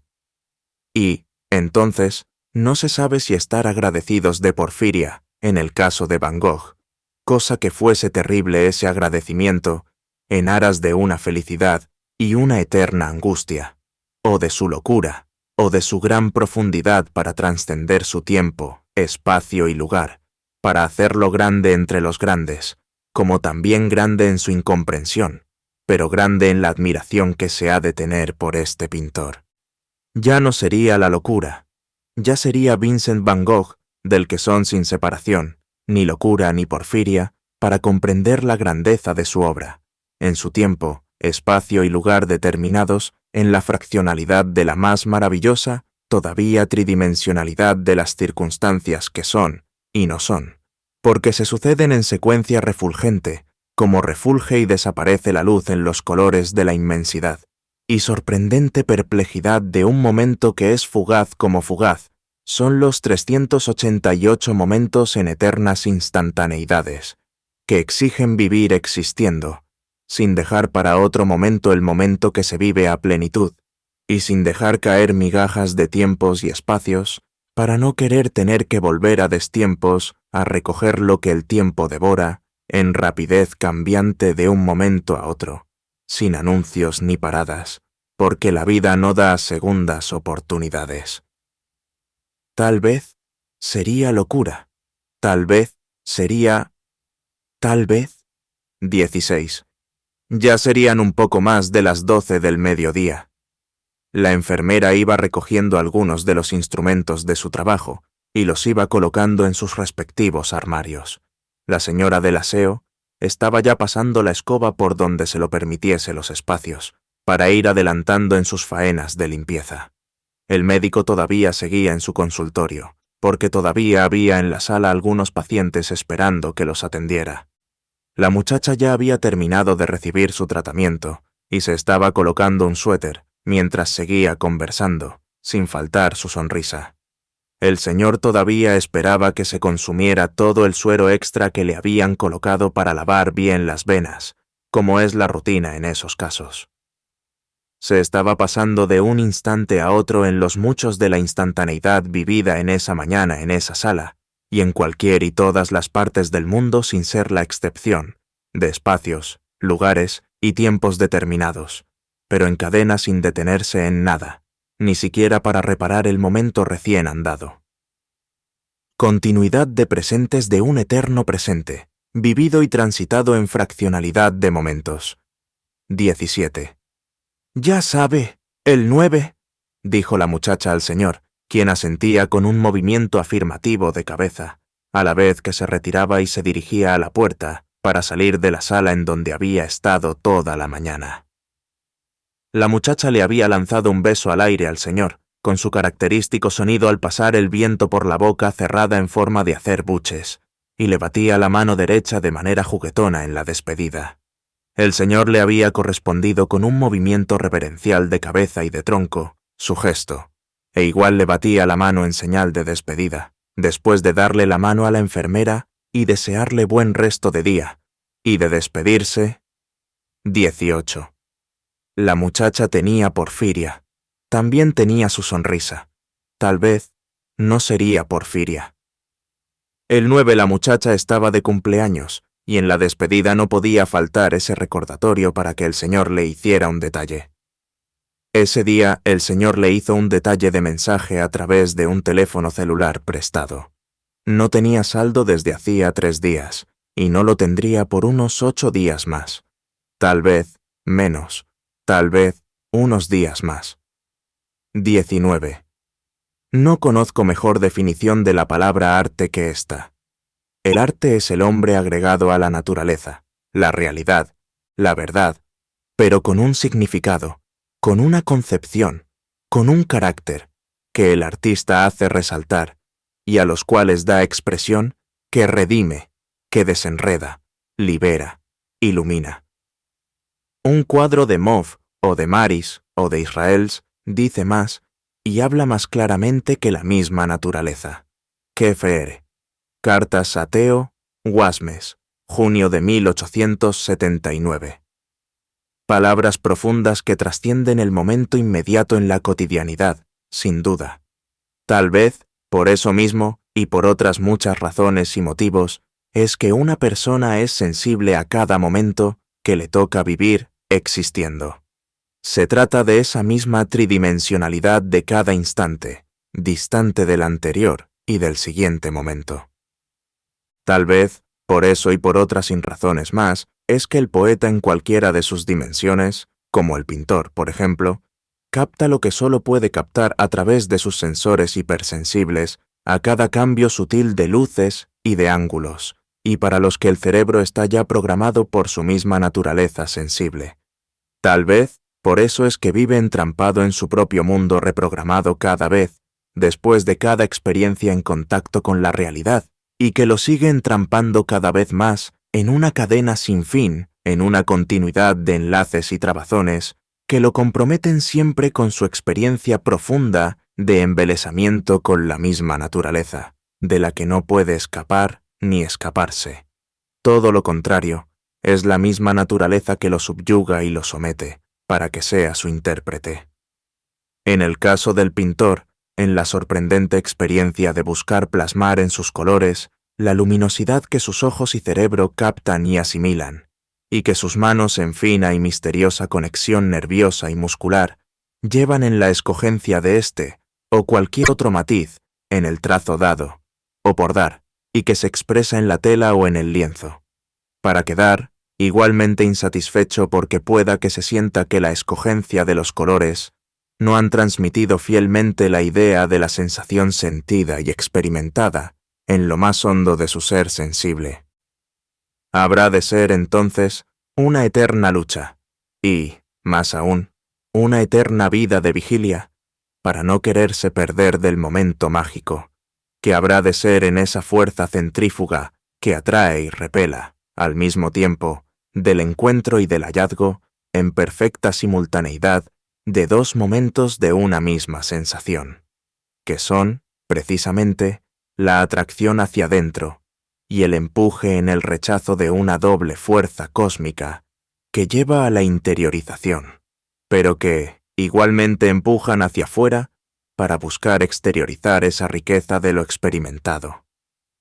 Sin duda, que podría ser una fuerza toda ella llena de sensaciones múltiples, pero en esa misma tridimensionalidad del espacio y lugar, en un tiempo concreto, que doblegan a la experiencia de la finitud de la que es en su total aplicación la naturaleza misma, de la que es un sutil partícipe el poeta, en cualquiera de sus varias facetas, y del que en vez de ser su dominador, y aunque lo sea al tratar de comprenderla en su esencia, no sea más que un esclavo que no puede soltar ni su amarra ni sus cadenas, que lo comprometen más y más en la dependencia de esa conexión mortalmente enfermiza y liberadora, en una doble sensación de libertad y de esclavitud, que lo liberan y que lo atan, sin comprenderlo en su total riqueza, ni mucho menos en su absoluta miseria. Porque uno u otro fuese, ciertamente un precioso encuentro, si fuese, igualmente ya el puerto o el destino de llegada, que no exigiese más el seguir en la necesidad de continuar y parar ya la marcha. Pero no es tan fácil. Por eso era más bien Vincent van Gogh, tal vez por eso mismo su grandeza y su originalidad, a pesar de locura, y con ello, con porfiria o sin ella, tal vez por eso y por otras mismas razones, más sublimes o tal vez menos, es que el mismo pintor, a pesar de todo eso, o por ese mismo pesar, es que le llevaran a expresar de manera profunda y sentida que tratar de comprender lo que los grandes maestros nos dicen en sus grandes obras, eso nos conduce a Dios. Un hombre puede leer en los libros, otros en un cuadro. Cartas a Theo, Cuesmes, septiembre 1880. Pues, quien ame a Rembrandt y ahonde en la Revolución Francesa, ya no será incrédulo, pues verá que en las grandes cosas hay también una potencia soberana que se manifiesta. Fere. Cartas a Theo, julio de 1880. Pues encontrará en Rembrandt trozos de Evangelio, como en el Evangelio trozos de Rembrandt, como igualmente dijera el pintor, en alguna otra parte de ese mismo epistolario a Theo. No tanto porque el Evangelio copiara a Rembrandt, pues es mucho antes que él, sino porque en asuntos de manifestación y experiencia profunda, experimentada en fraccionalidades de segundos refulgentes, los sensores cerebrales están siempre en sintonía para captar y asimilar las mismas vibraciones de la naturaleza de las que el Evangelio ha de ser por antonomasia, al ser nada más y nada menos que la interpretación máxima de la naturaleza, al contener la vida y el mensaje del ser perfecto de la humanidad, al juntarse y asumirse en una misma realidad natural. Dios y el hombre, al mismo tiempo, sin separación de espacio, lugar y tiempo, en la única e irrepetible temporalidad de la plenitud de la tridimensionalidad, y con ello, ser ese mismo instante o momento histórico, no repetible porque dos momentos no se retroceden, sino en constante secuencia evolutiva, ser, entonces, ese momento único, como todos ya lo son. Ya se dijera de manera compendiada el mismo Evangelio, para procurar precisar ese instante en la expresión que ese momento se dio, al llegar la plenitud de los tiempos.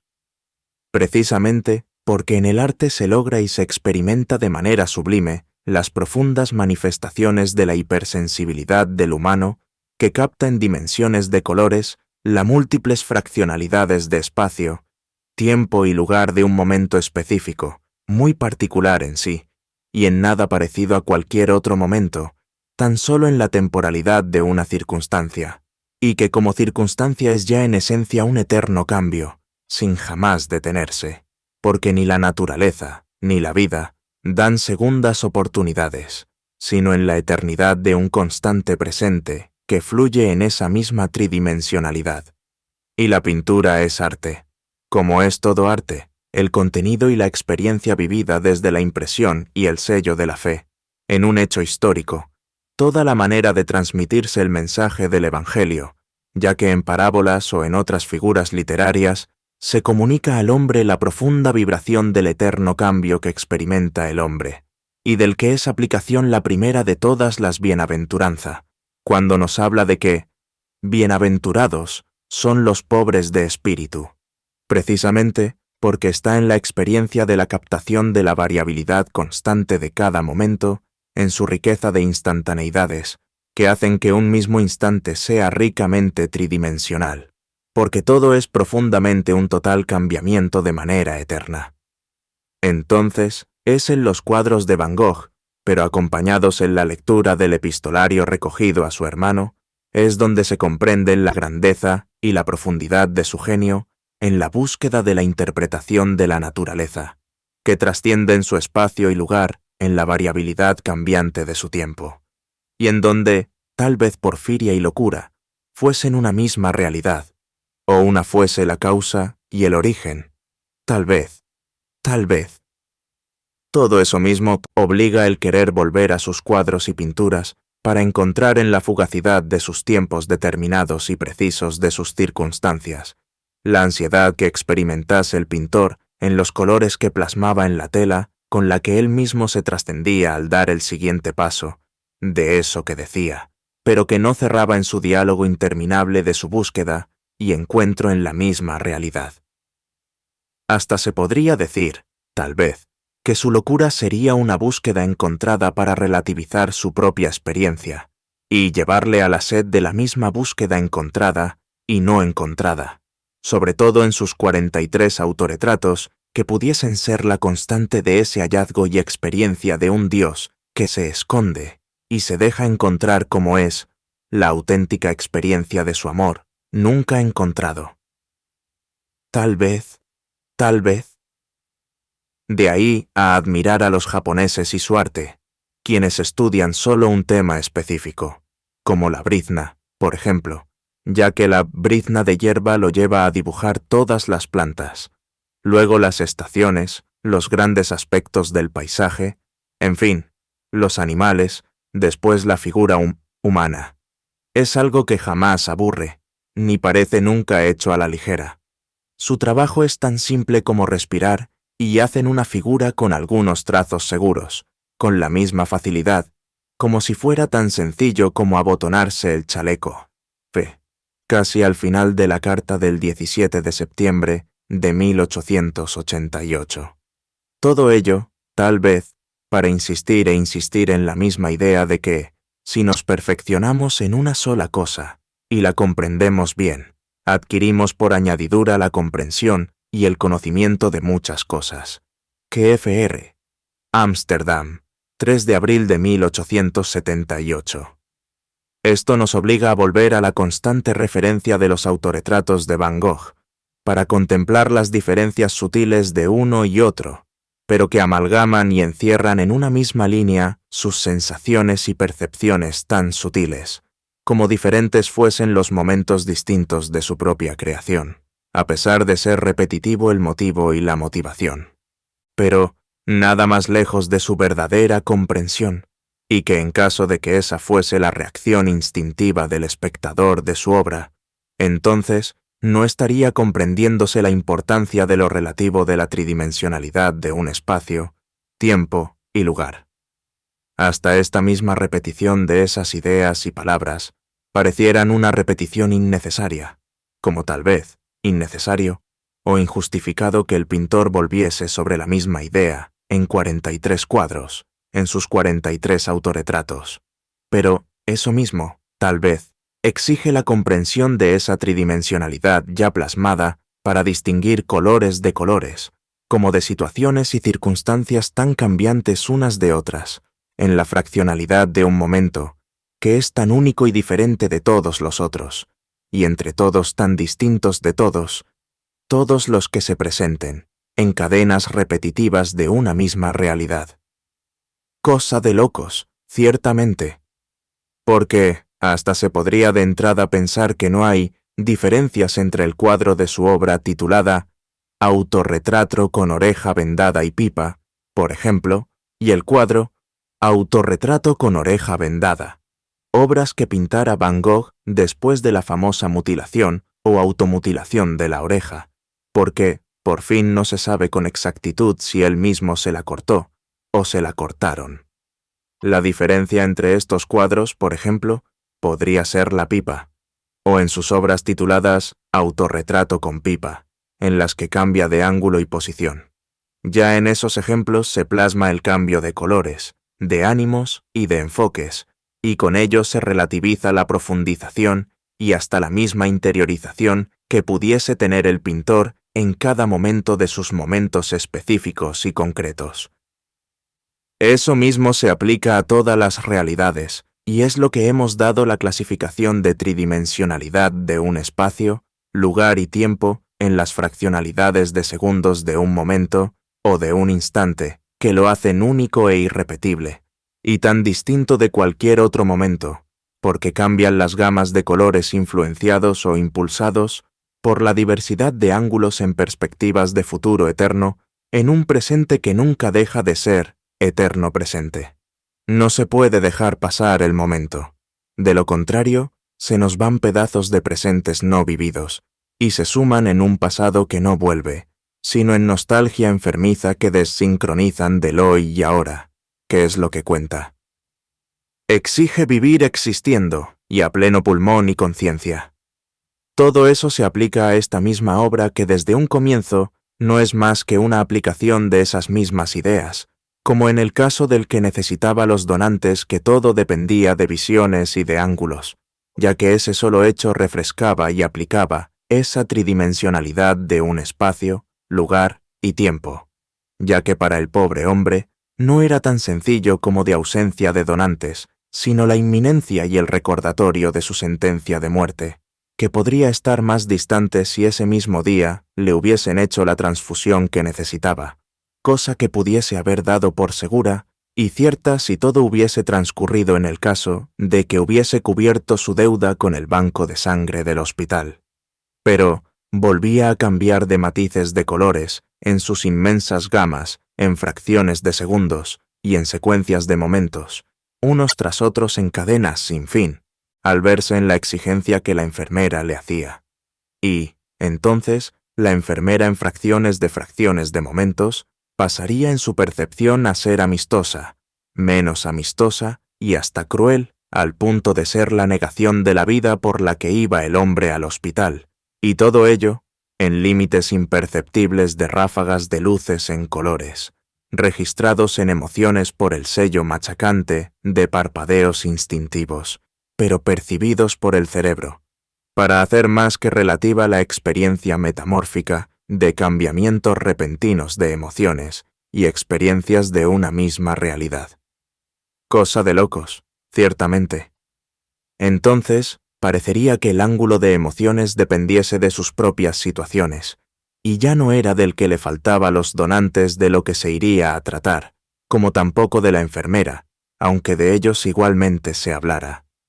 y en esos ángulos ya giró un poco la tridimensionalidad de un espacio, de un lugar y de un tiempo, cambiando los momentos en sucesión de momentos en una ráfaga casi imperceptible, tanto para los sujetos que estaban viviendo esas situaciones, como para el lector que en esos momentos se hallaba igualmente girando y tornándose en la multiplicidad de los colores de una misma realidad. En el siguiente instante hay un cambio. Parecería que se iría a hablar y a tratar de la injusticia de una situación. Pero tampoco fue así, aunque no se niega que algo de eso se experimentara, y en algo esa misma sensación.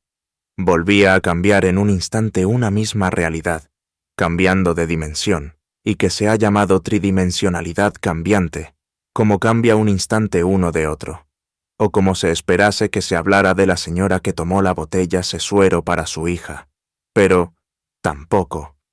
Y en otro instante se colocó a la muchacha con la sonrisa, y un cambio y un giro pudiese experimentarse en ese mismo cambio de momentos y de instantaneidades.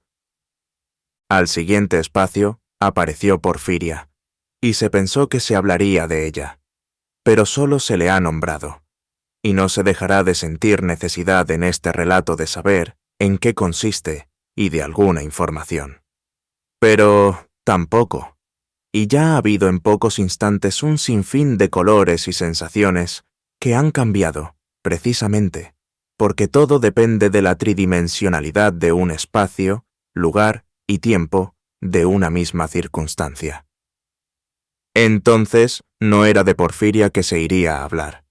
Se podría pensar por defecto que la cosa iba a ser sobre la muchacha en relación a la Porfiria, y ahí hubo un cambio de inmediato de una misma realidad. Sería entonces de la sonrisa de la muchacha en relación a su enfermedad, en caso de que ese fuese el tema, y otro cambio se sucede en una instantaneidad y de gamas de colores. Enseguida se aborda el tema del pintor, por otra parte. Se relaciona con la porfiria y se la diferencia de la locura y demencia, aunque también se la determina en esa misma relación. Y, entonces, en grandes profundidades, nos veíamos inmersos en un parpadeo de instantaneidades en esa profundidad de la maravilla de la tridimensionalidad. Con el pretexto de la muchacha y su sonrisa, de la enfermera o del hombre al que le faltaban los donantes, del señor con quien conversaba la muchacha, de la enfermedad llamada porfiria, o de Vincent van Gogh, quien también tenía porfiria, y ella en relación con la muchacha y el pintor, en cambios de escenarios o de enfoques de un pretexto como excusa, con o sin relación con nada y ninguno de ellos, hemos dado un giro constante, y todavía lo estamos y estaremos dando, porque no se trata de ninguno, ni de nada en particular, ni por separado, ni en relación, sino de un soporte para hablar del cambio tridimensional que tienen las cosas en un mismo lugar, espacio y tiempo, para relativizar precisamente la instantaneidad de las circunstancias, que son cambiantes como cambian las percepciones sensoriales de una misma realidad, así de sencillo y sin complicaciones. Y llegamos a donde llegamos, en un permanente cambio de sensaciones de una misma realidad. A este punto, ¿cuál es el tema? Ya se ha dicho, la tridimensionalidad de un lugar, espacio y tiempo de una misma circunstancia, repetido como los autorretratos del pintor, que buscaban y encontraban, pero que tenían y tienen que seguir buscando para comprender qué es la luz con sus ricos e interminables matices, en sus múltiples sinfín de gamas, de una luz que no se deja agarrar, sino por fracciones de sensaciones que sólo el cerebro sabe percibir, pero que al momento de comunicar esa misma emoción, ya esa misma emoción se ha mutado como en una sorprendente metamorfosis de nunca acabarse. Porque el momento es y no es, al mismo tiempo, al no dejarse encapsular ni atrapar sino por instantaneidades emocionales y de emociones mutantes, en las que no hay ni formas ni sensaciones conocidas, sino por conocer en intervalos de parpadeos sensoriales, registrados misteriosamente en el archivo de la mente emotiva. Y eso mismo es la misma experiencia de Dios, el nunca acabado ni encapsulado ni encapsulable, el que se acerca y se aleja al mismo tiempo en refulgentes y destellantes fraccionalidades de instantaneidades. Entonces, en esa misma experiencia vivida y vivenciada en forma de torrente que no termina, o de fuente que nunca se agota, es en la que el pintor Van Gogh expresa que alguien, para citar un ejemplo, amará a Rembrandt, pero seriamente sabrá que hay un Dios y creerá en él. Alguien ahondará en la historia de la Revolución Francesa. No será incrédulo, verá que en las grandes cosas hay también una potencia soberana que se manifiesta. Trata de comprender la última palabra de lo que dicen en las obras de arte los grandes artistas, los maestros serios, y verás a Dios allí dentro. Alguien lo haya escrito o dicho en un libro y alguien en un cuadro. Jeferet o julio de 1880. Porque estoy siempre inclinado a creer que el mejor medio para conocer a Dios es amarlo mucho. Jefere. En la misma carta de julio de 1880, 2 o 3 párrafos anteriores.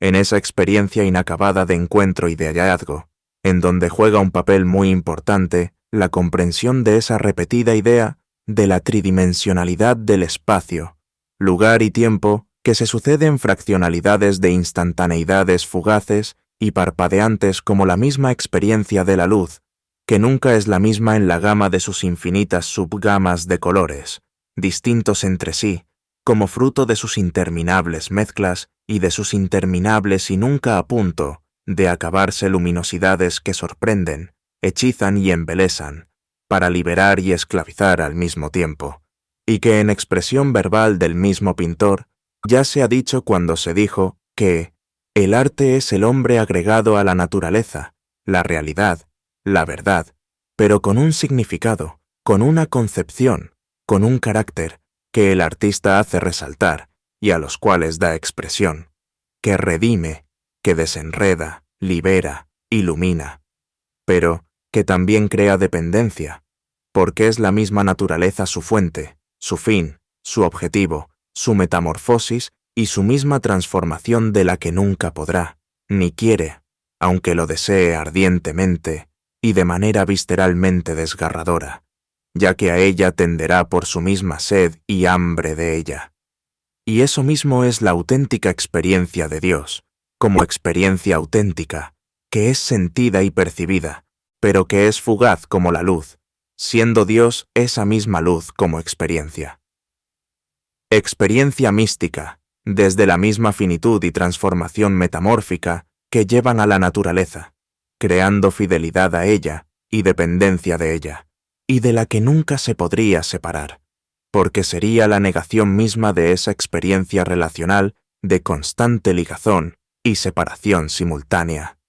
Pero, experiencia de una dependencia física y emocional absoluta de la materia, nada más lejos de la auténtica comprensión del misterio, o por lo menos de intento de comprender ese misterio como la verdad de las verdades, que no sea que el mismo y único e incondicional acercamiento del hombre a la naturaleza, para entenderse y comprenderse a sí mismo. Toda pretensión de separarse de ella, ya por principios o por ideología, así sean religiosas, sería una negación confirmada de una grande equivocación, ya que es en ella donde el hombre se encuentra, al encontrarse en ella como respuesta a su eterna hambre de sentido, a su perenne sinrazón, que es y no es al mismo tiempo, como lo es de por sí la fugacidad de un tiempo que se repite en una cadena de cambiamientos de nunca acabarse, ni siquiera como sueño o aspiración, porque en la naturaleza todo es movimiento impulsado por la fraccionalidad de la luz, que refulge en destellos simultáneos de una constante transformación, siempre en escalada evolutiva, porque el siguiente momento es mejor que el que se acaba de experimentar en esa sucesión de luces con sus múltiples matices y colores, de ser y no ser de la tridimensionalidad de un espacio, lugar y tiempo determinados. Y es mejor el siguiente momento, porque el regodearse en el que acaba de sentirse y experimentarse es estancarse en esa misma sucesión de momentos de lo que ya es la misma naturaleza en su constante transformación metamórfica, que muta y transforma en una autotransformación sin forma fija, ya que desde esa misma surge otra nueva, y otra nueva, en las muchas que se experimentan, como experiencia de una total y absoluta apertura, que llevan a enriquecer como ya es rica, de por sí, la misma naturaleza. Ya lo dice y reconoce el mismo Van Gogh en algunas de sus cartas, que no es la abstracción o el separarse de la naturaleza lo que lleva a su comprensión. P.R. 21 de abril de 1189, 3 de mayo de 1889. Y eso porque no somos ajenos a la naturaleza, sino su evolución constante en la perfección todavía no acabada, ya que somos, igualmente, la naturaleza misma en grados superiores de perfecta y perfectible evolución, que es y todavía no es, ya que no acaba ni acabará, el paso que viene en escalada maravillosa de una eterna evolución, tanto física de la que es en su esencia la naturaleza, y nosotros mismos por ser ella en su perfecta manifestación, como emocionalmente, al comprender por fracciones de momentos esa maravillosa revelación, que es de por sí espontánea e implícita, porque es perfecta la estrecha conexión que existe en la misma naturaleza, y de la que el hombre jamás podrá independizarse, ya que sería traicionarse a sí mismo, al pretender absurdamente alejarse o separarse de lo que es su origen, meta y vida, y lo que explica su razón de ser. Esa misma verdad lleva a comprender en el nuevo redescubrir el significado de la muerte, como resultado natural de su perfecta evolución natural, pero que pasaría a ser una nueva comprensión de esa tridimensionalidad del espacio, lugar y tiempo, en una nueva fase o ángulo de la misma realidad, ahora en perspectiva o en ángulo distinto de ese mismo misterio de la temporalidad, pero que por no ser todavía, sino que será en la aparición de ese presente, y por no saber sus sensaciones, porque serán esas impresiones de entonces, no nos queda permitido, sino solo referirla, pero sin hacer. Por eso mismo un adelanto de otro cambio de circunstancias de la misma realidad que evoluciona y se perfecciona en su escalada ascendente en consonancia con la misma naturaleza, que es eterno movimiento. 20. Todo llevado, gracias al arte que nos devuelve a la naturaleza misma, a la sutil fantasía de vivir con sentido, para comprender con la misma sutileza que todo cambia y que el cambio es una fuente que nunca acabará, sino en la transformación de un ser mejor, precisamente por esa misma proyección de un tiempo eterno de cambios que elevan constantemente en esa tridimensionalidad. Todo, gracias al arte, ya en una pintura, o en la música, o en las letras que llevan a comprender y precisar que nada está ya conseguido, sino que es necesario el siguiente instante con su riqueza inmensurable, como Dios mismo, que es la esencia misma de la naturaleza, porque el arte nos lleva y nos permite volver a ella, cuando de ella, por las razones que sean, nos alejamos o nos olvidamos que no somos, sino la misma naturaleza perfeccionada y perfeccionable, que nunca volverá a lo ya andado, sino en actitud de añoranza enfermiza y paralizante. Porque todo es constante movimiento. 21. Tal vez la locura mental, como consecuencia de emociones, no sea más que un estancamiento en un solo lugar y espacio de manera permanente en el tiempo, sin la aceptación emocional de un constante cambio. Tal vez sea una fijación sorprendente regalo del existir existiendo, sin ataduras, ni hacia atrás, ni hacia adelante, sino en permanente vigencia actualizante de la vida como regalo.